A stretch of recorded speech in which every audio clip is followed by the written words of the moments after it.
दोस्तों नमस्कार। कैसे हैं? आई होप आप सब अच्छे होंगे। आज का हमारा दूसरा टॉपिक है अक्षांश और देशांतर। हमने इसके पहले ज्योग्राफी का एक टॉपिक हमने पढ़ा था वायुमंडल, और आज हम पढ़ने वाले हैं अक्षांश और देशांतर। तो दोस्तों अक्षांश और देशांतर क्या है और क्यों ये इम्पोर्टेंट है हमारे एग्ज़ाम व्यू से और जियोग्राफिकल पॉइंट से, क्यों ये इम्पोर्टेंट है, आइए इसे हम अच्छे से समझते हैं। सबसे पहले हम ये समझते हैं कि अक्षांश और देशांतर का प्रयोग क्यों किया जाता है। क्योंकि इसका प्रयोग इसलिए होता है, किसी का समय और जलवायु परिवर्तन या पूरे विश्व में जो भी जलवायु परिवर्तन होता है उसको हम समझने के लिए और टाइम पीरियड समझने के लिए हम इन दोनों का प्रयोग करते हैं। तो आइए इसके बारे में थोड़ा सा हम जानने का प्रयास करें। जैसा कि आप समझिए, पहले हम समझते हैं अक्षांश के बारे में। अक्षांश क्या होता है?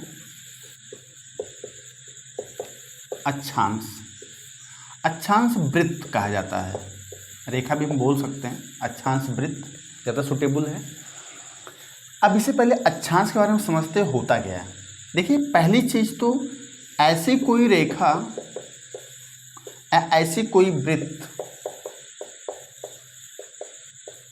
ऐसी कोई वृत्त है ही नहीं, चाहे अक्षांश हो या अगर हम देशांतर रेखा की बात करें, देशांतर रेखा की बात करें तो ऐसा कोई रेखा है ही नहीं। बस जो भी हम मानते हैं अपने ग्लोब पर, अपने मानचित्र पर, ये सभी कैसी रेखाएं हैं, कैसे वृत्त हैं, ये सभी क्या है? काल्पनिक। पहले तो ये समझिए आप, सभी क्या हैं? काल्पनिक। केवल हम कल्पना करते हैं, केवल हम मानते हैं, केवल हम मानते हैं। इतनी बात समझ में आ गई ना कि ऐसे कोई रेखा है नहीं हमारे भारत विश्व में या हमारे धरती पर, हमारी पृथ्वी पर, हमारे वायुमंडल में कहीं भी ऐसी कोई रेखा नहीं है। जब जो भी है हम इसे समय और जलवायु की दृष्टि से अपने अनुसार इसे एक कल्पना के माध्यम से, एक काल्पनिक रूप से इसे केवल मान लेते हैं। इतनी बात क्लियर?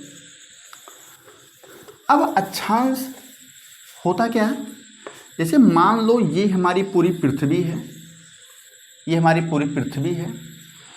सबसे पहले हम देखते हैं, आपका क्वेश्चन आ सकता है कि सबसे बड़ी अक्षांश रेखा, तो इसमें हम लोग 3 रेखा सबसे ज़्यादा इम्पोर्टेंट, 4-5 रेखाएं ऐसी हैं जो सबसे ज़्यादा इम्पोर्टेंट हैं। जैसे एक रेखा होती है, बीच की रेखा होती है, जिसे हम कहते हैं विषुवत रेखा। क्या कहते हैं? विषुवत रेखा। विषुवत रेखा, या इसे हम कह सकते हैं भूमध्य रेखा। ये जो हमारी पूरी पृथ्वी है, समझो ये हमारी पूरी क्या है?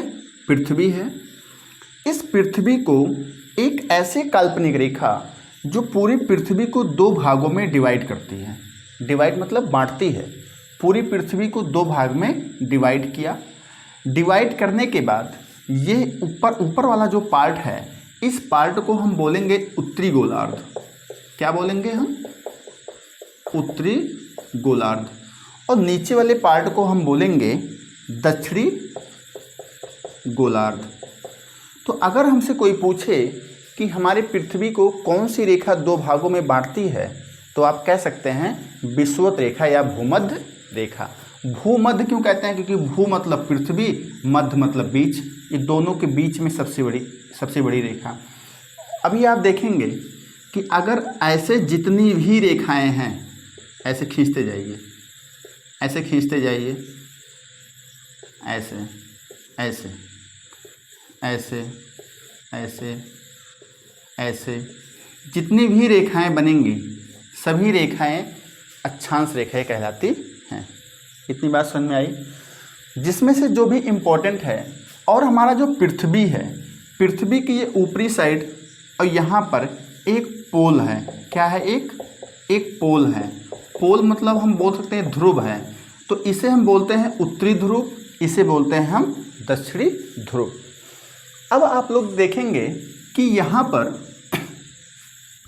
यहाँ पर हम लोग ने विषुवत रेखा को देखा, ये रेखा। इसके बाद यहाँ पर एक 23 से ही 1/2 23.5 अंश पर, और यहाँ नीचे 23.5 अंश पर एक रेखा है, जिसे हम नीचे वाली रेखा को कहते हैं मकर रेखा, और ऊपर वाली रेखा कहते हैं हम कर्क रेखा। इतनी बात समझ में आई?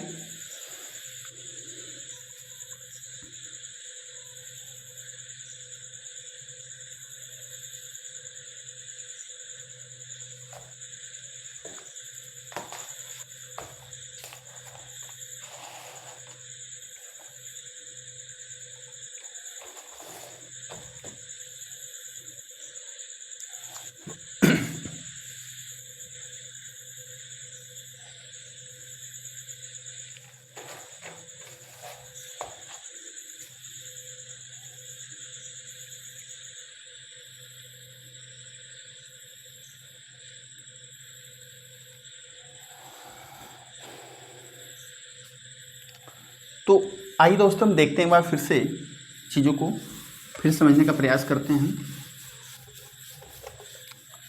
ये हमारी पृथ्वी हुई, ये हमारा हुआ विषुवत रेखा, इधर हो गया हमारा कर्क रेखा, ये हो गया हमारा विषुवत रेखा, और ये हुआ हमारा मकर रेखा। अब अगर हम यहाँ से लेकर के यहाँ की बात करें तो ये पृथ्वी का सबसे बीच का क्षेत्र है।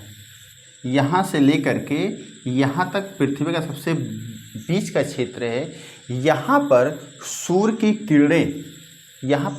किरणें लगातार पड़ती रहती हैं। इस वजह से यहाँ पर धूप अधिक होता है, यहाँ इस वाले क्षेत्र में धूप अधिक होता है। जहाँ पर धूप होगा वहाँ पर बारिश अधिक होगी, अर्थात वहाँ पे वाष्पन ज़्यादा होगा, और इसी क्षेत्र में ज़्यादातर सागर इसी क्षेत्र में हैं। तो सागर में पानी भरे रहते हैं, इस वजह से वहाँ पे वाष्पन ज़्यादा होगा और यहाँ पे बारिश ज़्यादा होगा। और जहाँ पर बारिश ज़्यादा होगा वहाँ पर वनस्पति अधिक होंगे। तो हम ये कह सकते हैं कि जैव विविधता के क्षेत्र से, अर्थात वनस्पति के क्षेत्र से, ये जो क्षेत्र है ये सबसे अधिक वनस्पति वाला क्षेत्र माना जाता है। तो अक्षांश रेखा, इतनी बात सुनिए। अच्छा, अब यहाँ पर अंश की अगर हम बात करें तो पृथ्वी से बीचों बीच से 90 अंश इधर, अर्थात 90 रेखा इधर और 90 इधर और एक ये, तो हम कह सकते हैं टोटल 181 अक्षांश रेखा हैं। और याद करने वाली बात है, और दो अक्षांशों के बीच 111 किलोमीटर की दूरी होती है। ये 2 पॉइंट याद रखना। इसमें थोड़ा सा कॉन्सेप्ट समझने वाली बात है। यहाँ पर इस क्षेत्र में धूप ज़्यादा होगा। इसके ऊपर जब हम जाएंगे तो यहाँ पे एक रेखा है आर्कटिक वृत्त, जिसे कहेंगे हम आर्कटिक वृत्त, और वही यहाँ पर है आर्कटिक वृत्त। तो इस एरिया में यहाँ पर शीतोष्ण कटिबंध होता है। शीतोष्ण अर्थात यहाँ ठंडी ज़्यादा होगी, यहाँ पर भी ठंडी ज़्यादा होगी, क्योंकि सूर्य की किरणें यहाँ पर सीधे नहीं पड़ पाती हैं। इसके ऊपर यहाँ पर 6 महीने की रात और 6 माह का दिन होता है यहाँ पर। तो इसी अक्षांश रेखा से हम ये क्लियर कर पाते हैं कि कहाँ पर कितने अंश पर क्या है? तो मुख्य रूप से हमारा कर्क रेखा, विषुवत, मकर और आर्कटिक वृत्ति। अक्षांश रेखा यही है। अक्षांश के बीच 111 किलोमीटर की दूरी होती है। टोटल 181 अक्षांश रेखा हैं, अक्षांश रेखा हैं।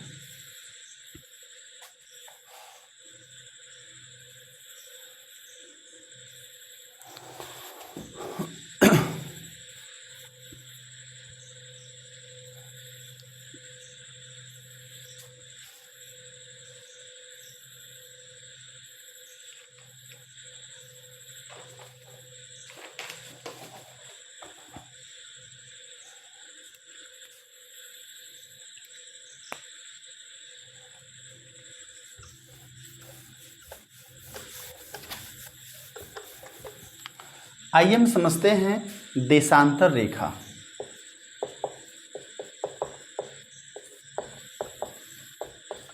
देशांतर रेखा, देखिए देशांतर रेखा हमारी पूरी पृथ्वी, आप पहला पॉइंट बोल सकते हो, उत्तरी ध्रुव और दक्षिणी ध्रुव को मिलाने वाली जो रेखा होती है उसे हम देशांतर रेखा कहते हैं। जैसे इसे हम ऐसे मिलाएंगे,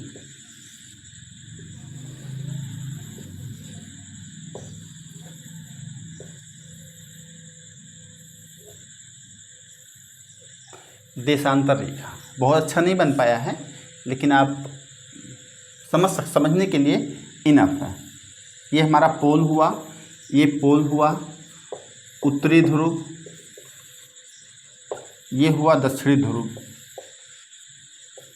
ये हुआ दक्षिणी ध्रुव। ये दोनों ध्रुवों को मिला करके हमारा ये देशांतर रेखा बनता है।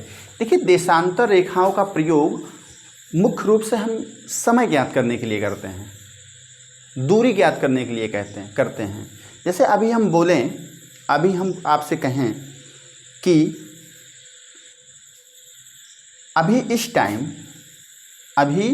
इस टाइम मान लीजिए हमारे यहाँ 12 बज रहा है, हमारे यहाँ 12 बज रहा है, तो अमेरिका में कितना बज रहा होगा, अमेरिका में क्या कंडीशन होगा या कितना बज रहा होगा, इस चीज़ को हम देशांतर से ही समझते हैं, देशांतर से अच्छे से समझते हैं। तो आइए इसे हम अच्छे से समझें।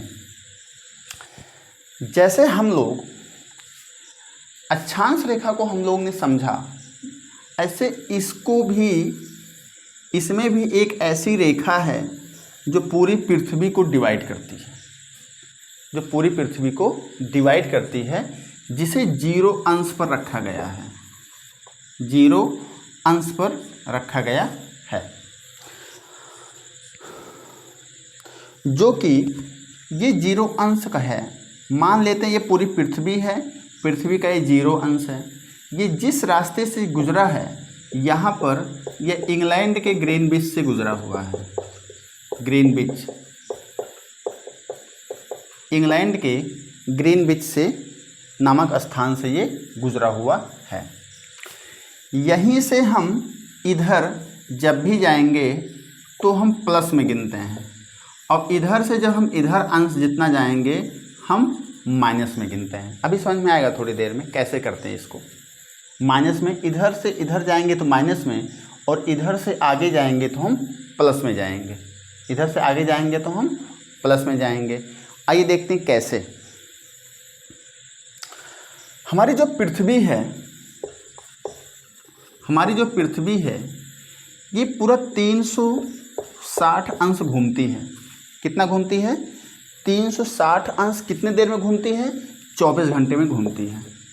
अगर हम 24 से इसे हम भाग दे दें तो ये हमारा आएगा 15 अंश। कितना आया? 15 अंश। तो 1 घंटे बराबर 15 अंश घूमती है। 1 घंटे बराबर मतलब 15 अंश में 1 घंटे हुआ। 1 घंटे में 15 अंश घूमती है, 15 डिग्री घूमती है। अर्थात हम कह सकते हैं, अभी आप समझिए बस, 15 अंश बराबर 60 मिनट, बराबर 60 मिनट। तो 1 अंश बराबर 4 मिनट। 1 अंश बराबर 4 मिनट। तो हमारी पृथ्वी या हम 1 अंश बराबर 4 मिनट होता है। 1 अंश बराबर 4 मिनट होता है। ठीक, अब आइए हम समझते हैं। अगर मैं कहूँ कि यहाँ 0 अंश है, यहाँ 0 अंश है,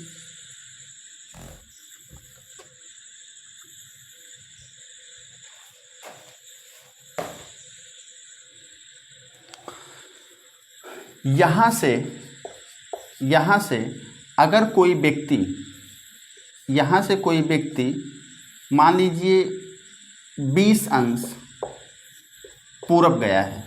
कितना गया है? 20 अंश पूरब गया है। 4 मिनट का अंतर है, इधर 4 मिनट का अंतर होगा, प्लस होता जाएगा, इधर माइनस होता जाएगा। अभी मैं कहूँ कि यहाँ पर सुबह के 10 बज रहे हैं, सुबह के 10 बज रहे हैं, तो यहाँ से 20 अंश पर कितना बज रहा होगा? वैसे ऐसा है ना, यहाँ पर 20 अंश पे कितना बज रहा होगा? तो 1 अंश पे 4 मिनट का अंतर है, तो 20 अंश पर कितने मिनट का अंतर हो गया? 80 मिनट। 80 मिनट, तो 80 मिनट आप बढ़ा दो, 60, 1 घंटा 20 मिनट, अर्थात अगर यहाँ 10 बज रहा है तो वहाँ 11:20 मिनट हो रहा होगा। आई बात कुछ समझ में? बात कुछ समझ में आई? इधर 11:20 मिनट होगा। यही अगर इधर हम करें तो माइनस में जाएगा, तो 1 घंटे हम 20 मिनट क्या करेंगे? माइनस कर देंगे, तो हमारा हो जाएगा ये 8:40 मिनट होता होगा। इधर प्लस होता जाएगा और इधर माइनस होता जाएगा। ये हमारा हुआ कॉन्सेप्ट देशांतर रेखा का। इससे हम समय को निर्धारित करते हैं। आपको हमारा कंटेंट कैसा लगा आप इसे ज़रूर बताएं। तो आज का हमारा सेशन यहाँ पे हम खत्म